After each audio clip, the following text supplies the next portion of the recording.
समभिद्रवन्ति वनीमुखाः पर्वतकूटमात्राः दंष्ट्रायुधाश्चैव नखायुधाश्च प्रतीयतां दासरथाय मैथिली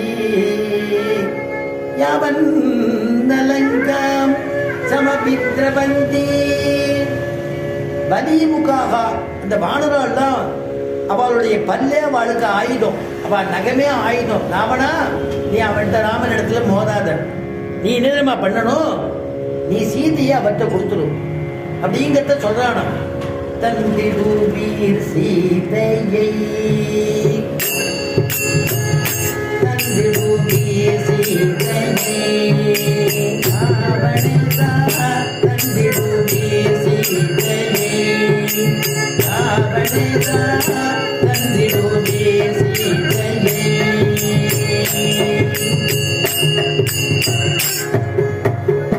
ஏன்னா நீ சீதையை கொடுத்துடும், ஒன்னால வாழ போக முடியாது. அதுக்கு சொல்ற வானலாவிய மாடமாளிகைகளை, வானலாவிய மாடமாளிகைகளை வானரங்கள் வந்து அழித்திடும் தந்திடுவே சீதையை. வானலாவிய மாட மாளிகைகளை, இந்த இருக்கக்கூடிய மாட மாளிகை இருக்கு இல்லையா ராவணா, எல்லாரும் சௌரியமா இருக்கா இல்லையா, அதெல்லாம் அழிக்கிறதுக்கு முன்னாடி சீதையை கொடுத்துடும். அதனால அவர்கிட்ட போகாத. ராமனுடைய பாதை எப்பேற்பட்டது தெரியுமா?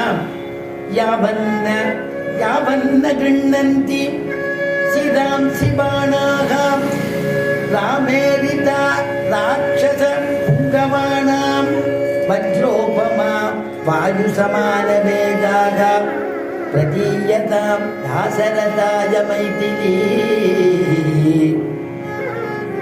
யாவன்ன கிருண்ணந்தி யாவன்ன கிருண்ணந்தி சீதாம் சிவானாகாம். ராமபிரான் பானத்தை எடுத்தா அவன் தொடுக்கிறது கூட பார்க்க முடியாது, நிறைய பேர் கீழே விழுந்துருவாளாம், சத்துருக்கள்லாம் அதைத்தான் பார்க்கலாம், அவ்வளவு வேகமா. காற்றிலும் கடிய வேகமாய் பாய்ந்திடும் காகுதன் கை கண்ணி ஒன்றொன்றோ.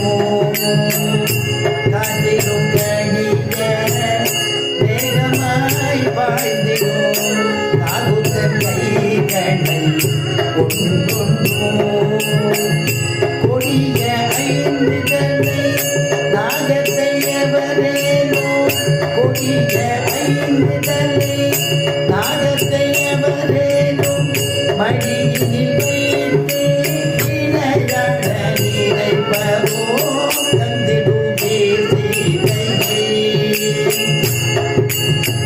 கொடிய ஐந்து தலை நாகத்தை எவரேனும் மடியினில் வைத்து இணையாட நினைப்பவோ தந்திடுவே சீதையை.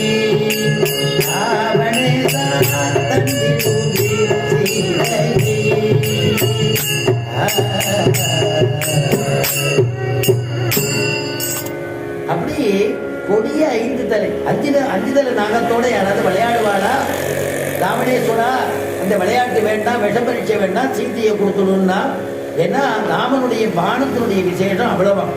அப்படி ஒரு அழகா பானத்தை இடுவாராம். அதான் அதனாலதான் சிவபெருமானுடைய தனுஷ உரிக்கும் பொழுது கம்பநாட்டாழ்வான் சொல்றான், எடுத்தது கண்டனர் இட்டது கேட்டனர்.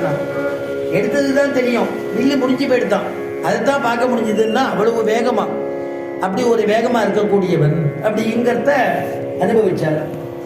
இப்போ பெருமாள் வேணும்னு நினைச்சா போருமா, கிருஷ்ணனை அடையணும்னு நினைச்சா போருமா, அதுக்கு ஏதாவது முயற்சி பண்ணணுமே அப்படின்னு தோணித்து.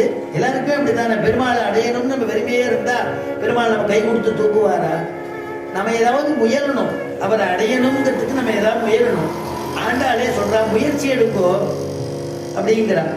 அவர் முயலணும்னு நினைக்கிறச்சே திருலோக சஞ்சாரியான நாரத ரிஷி அவர் அவர் அவதார விஷயமெல்லாம் தெரிஞ்சவர் இல்லையா. நாரத ரிஷி வரார். ஒரு நாள் விதர்ப்ப தேசம் ருக்மிணி இடத்துல பேசுறார். ருக்மிணி சொல்றா, என்னுடைய